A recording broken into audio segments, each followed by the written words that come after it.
I'm Val Webb. Welcome back to Drawing a Human Face. This is part two of a two-part video. The first one started out with a basic shape of a skull, and we're using a proportional template to learn the basic positions and the proportions of a typical adult face. This is what the template looks like. We've already talked about the basic shape of the skull. We've talked about drawing eyes and about how the eyes are in different positions on the front of the skull depending on age and other factors. So now we're ready to move on to drawing the nose. Noses from the straight ahead front view are really drawn by not drawing them. And what I mean by that is that you're drawing shadows rather than lines. You want to try to avoid anything that looks like a line coming down the front of the face. It will not look like a natural nose. We're going to come over here and talk about the basics of drawing a nose. The nose rests on the bottom of the second set of squares, the top set, the second set, and the bowl of the nose, the rounded part of the nose, rests right here. So we'll mark that. Then we're going to come right over here and talk about drawing the nose and what I mean by the fact that you draw it more by drawing shadows. What you really see when you see the front view of the nose, you see very little of the nostrils. The nostrils are really seen more as just a little deepening of shadow on the front of the nose. Now, noses vary greatly with age, they vary greatly with race, they vary between men and women. So since we're drawing a female young adult face, we'll focus on that with this sketch. So you have the bowl of the nose, which is the rounded bottom, the front part of the nose. You have these sort of deeper shadows where the nostrils are. And then what really defines the shape of the nose are the nares, and those are just the fleshy pads that go around the edge of the nose. And they actually wrap around the nostrils and go a little bit underneath. And notice if you're working from a photograph, just take a good close look at the person you're drawing and you'll notice the nares, and you'll also see exactly how far they wrap around. A lot of times the person will have a slightly rounded tip of the nose. Now a nose is drawn by shadow, and we started over here when we shadowed around the eyes and under the brow bone. We started to see this light area emerging here that's the between the eyebrows that makes where the eyebrows, where the brow bone joins together between the eyes, starts to look like it's coming forward. And so we're going to build on that to create the nose with shadow. That space, for example, if it's here, the nose basically looks like this with shadow coming down, but you're not going to use a rigid line. We're going to use very soft shadow that creates the impression of an area being raised. And we'll just shade that in just a bit. This is where we shaded just a moment between the eyes, a moment ago between the eyes. Then come back with a kneaded eraser and just pick up the extra.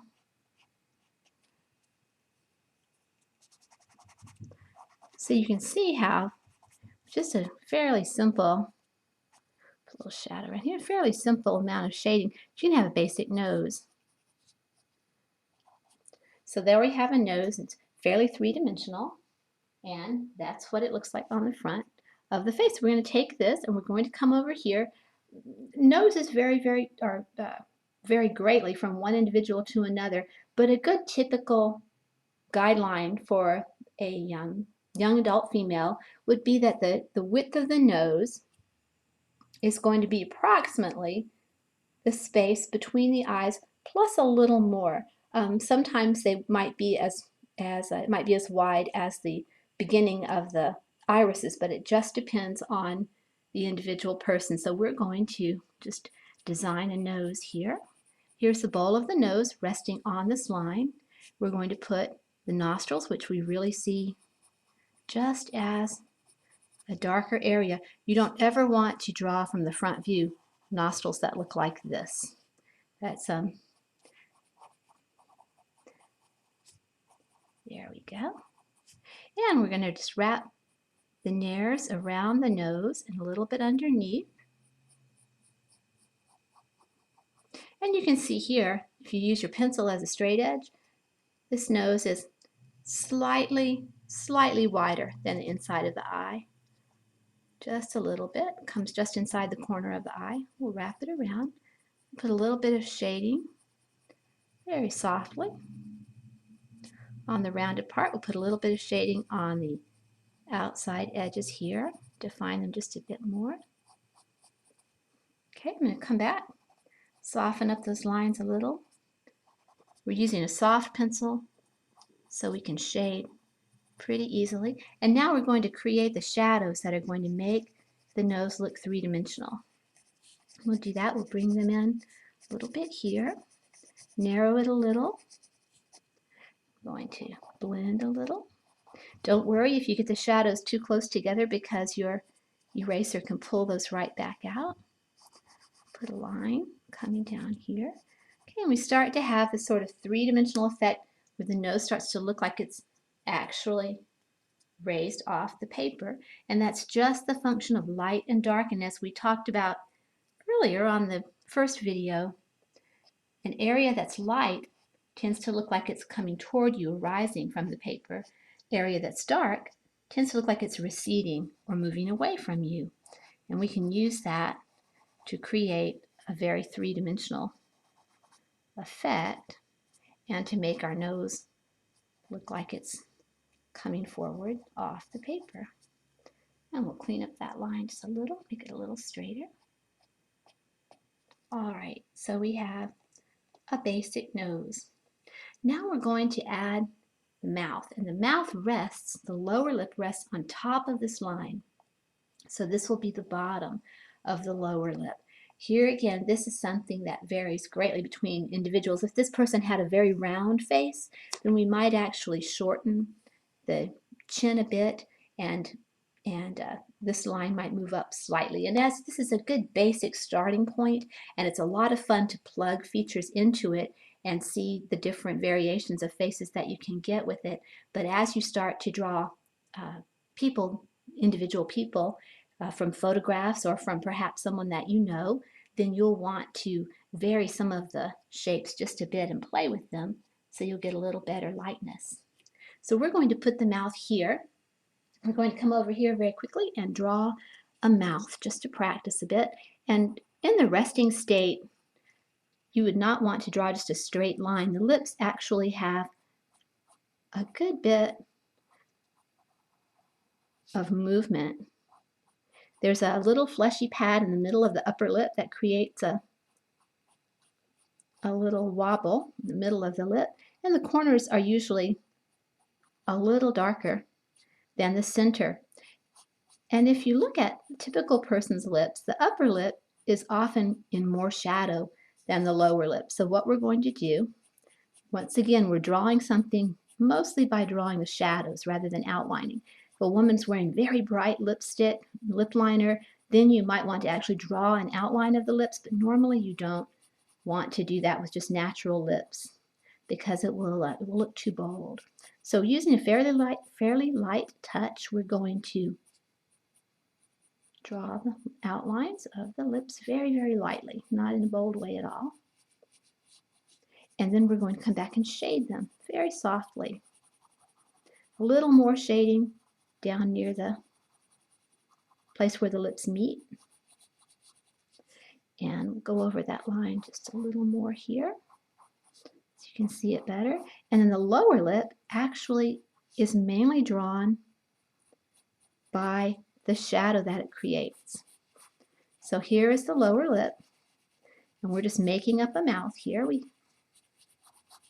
And we're going to draw the shadow beneath the lower lip, which is down here, moving toward the chin. And we'll soften that shadow up a little bit. And then we don't want to leave the lip completely unshaded. So come back very faintly and add a little bit of shading to capture that lower lip. Okay, so now here are a set of lips. Very simply done. You shade a little darker on the upper lip than the lower because the lower lip protrudes a little more. It's a little rounded in shape compared to the upper lip, and it catches a little more light. And then you have the shadow underneath. So we're going to take some lips and we're going to draw them resting on top of this line. And remember, this is where the lower lip rests on top. And so we'll start the lips higher so that we can put that lower lip on the line. Be careful not to make the mouth too small. Okay. So we've got that shape, that sort of long curve here, the little dip, and the long curve here. We're going to very, very lightly put in the shape of the upper lip.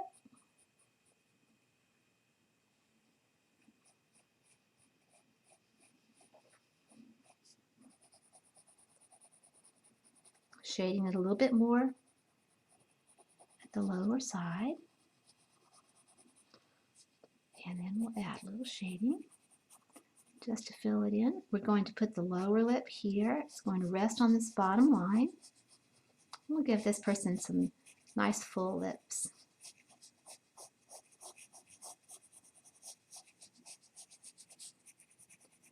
Lower lip. Emphasize that line a little more so you can see where the lips meet. Now we're going to a little shadow underneath, soften it with our fingers. Take our eraser, give her a little bit of a chin there, and then very softly we will put some very light shading on the lower lip.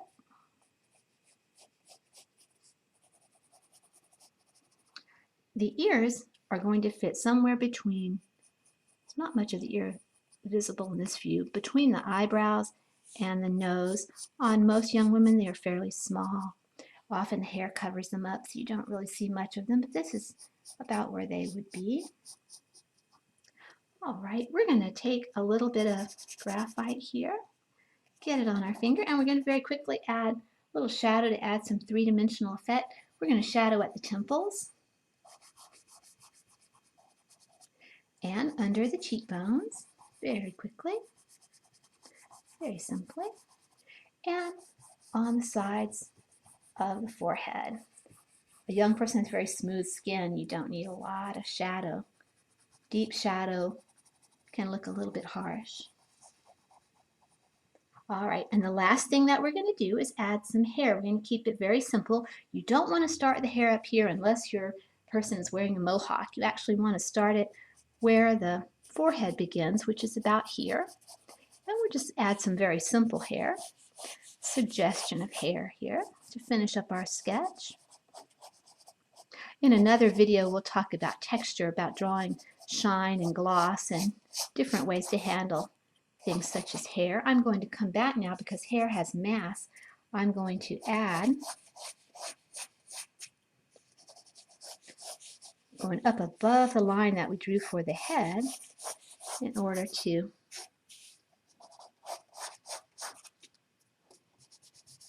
add a little mass with the hair. The hair does have some thickness. And you can start to see the way the face starts to take shape. And add a color if you like. Basically now we've got a good sketch of a face. And you can do many things with the hair. But that gives you a basic idea of how to draw a human face. You can have fun with this. You can get your high school yearbook out or photos from the newspaper or your family photos. Use the template, plug in different eyes and noses on the different on the guidelines, and it's really a lot of fun. If you would like me to email you a template like this that you can print and as many as you like and use over and over again, just send me a note. My email is studio@valwebb.com, and also at valwebb.com you can see my sketchbooks and watch other drawing videos. Thanks a lot.